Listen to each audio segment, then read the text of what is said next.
প্রিয় শিক্ষা প্রতিষ্ঠান যার গর্বিত ছাত্র আমি, সেই কলেজের পুনর্মিলনী অনুষ্ঠানে যোগ দিতে। তো ওই যে কথা আছে না আপনার, যে সবখানেই ধান ভাঙতে হয়, তো এখানে এসেও আমাকে স্টেজে দাঁড় করে দিয়ে ধান ভাঙার জন্য নির্দেশ দিয়েছে।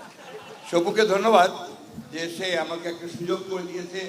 আমার প্রিয় কলেজে, যেখানে আমি ছাত্র ছিলাম, শিক্ষক ছিলাম, সেই কলেজের ছাত্রীদের না, কারণ ছাত্রদের সঙ্গে মিলিত হবার বিরল সুযোগ করে দিয়েছে। আমি আরো গর্বিত বোধ করছি যে এখানে এসে আমার দুজন খুব প্রিয় মানুষকে আমি কাছে পেয়েছি। একজন হচ্ছেন শফিক রহমান সাহেব, যাকে আমি মনে করি যে সাংবাদিকতার জগতে একজন বিরল ব্যক্তিত্ব। আরেকজন হচ্ছেন আমাদের বর্তমান গভর্নর হাসান মনসুর সাহেব। তিনি অর্থনীতিবিদ হিসাবে বাংলাদেশের রাজনীতি এখন বোধহয় সর্বশ্রেষ্ঠ কয়েকজনের মধ্যে একজন। ঢাকা কলেজ সবসময় এই ধরনের মেধাবী মানুষকে তৈরি করেছে। ঢাকা কলেজ শিক্ষা প্রতিষ্ঠান ছিলই মেধাবী ছাত্রদেরকে তৈরি করার জন্য, এবং এখন নয় বা পাকিস্তান আমল নয়, ব্রিটিশ আমল থেকেই ঢাকা কলেজের ছেলেরা সব সময় প্রায় সর্বক্ষেত্রে তাদের মেধা দিয়ে নেতৃত্ব দিয়েছে। একইভাবে আপনার পাকিস্তান আমলেও এই যত উচ্চপদস্থ কর্মকর্তা বলেন, সিএসপি বলেন, চিকিৎসক বলেন, ইঞ্জিনিয়ার বলেন, অন্যান্য সিভিল সোসাইটির সবাই, সাহিত্যিক, অধ্যাপক সবাই কিন্তু প্রায় বেশিরভাগই ঢাকা কলেজ থেকে বেরিয়ে এসছেন। এখন আমরা শুনেছি ঢাকা কলেজে অনেক ছাত্র। কত ঢাকা কলেজের ছাত্র কত? এখন ছাত্র কত? 22,000। আমাদের সময় 22,000 ছাত্র। এখন আমাদের সময় অনেক অনেক কম ছিল।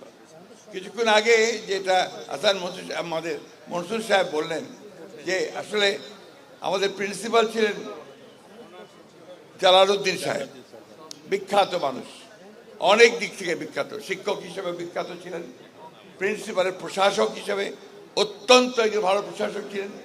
আবার বিরোধী রাজনীতির বিরুদ্ধেও তিনি অত্যন্ত সোচ্চার ছিলেন, বিরোধী রাজনীতি করতে দিতেন না তখন। এটা আমার খুব বিটার এক্সপিরিয়েন্স আছে। যাই হোক, তারপরেও আমরা গর্বিত বোধ করি যে আমরা ঢাকা কলেজের ছাত্র। আর সুযোগ হয়েছিল যে আমার স্বাধীনতার পরেই ঢাকা কলেজে অধ্যাপনা করবার।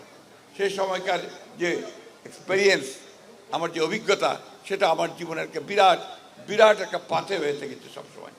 আমি কথা বাড়াতে চাই না, শুধু একটা কথা বলতে চাই। এই 15-16 বছরের ফ্যাসিস্ট বিরোধী আন্দোলনের ছাত্র জনতার অভ্যুত্থানের মধ্যে দিয়ে অনেক রক্তপাত হয়েছে, অনেক ছেলেদের প্রাণ দিতে হয়েছে। এইটাকে যদি আমরা সত্যিকার অর্থেই আমরা যথার্থ একটা কাজে লাগাতে চাই, তাদের এই আত্মত্যাগকে, তাদেরকে শ্রদ্ধা জানিয়ে আমাদের আবার একটা নতুন বাংলাদেশ যেন আমরা তৈরি করতে পারি, সকলের একসাথে হয়ে যেন আমরা সমস্ত হিংসা বিভেদ ভুলে গিয়ে আমরা যেন একটা নতুন বাংলাদেশকে আবারও সামনের দিকে এগিয়ে নিয়ে যেতে পারি। এখানে আমরা জানি অনেক অনেক দূর এগিয়েছি আমরা, আমাদের আরও অনেক দূর যেতে হবে। এই জন্যে আমার বিশ্বাস ঢাকা কলেজের সবসময় নেতৃত্ব দিয়েছে।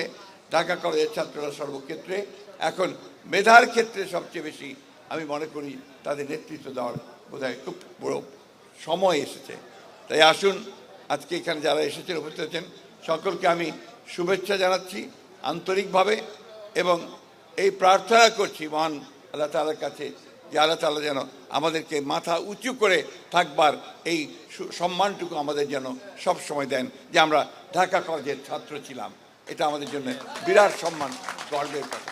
আপনাদের সকলকে ধন্যবাদ। আসসালামু আলাইকুম, খুদা হাফেজ।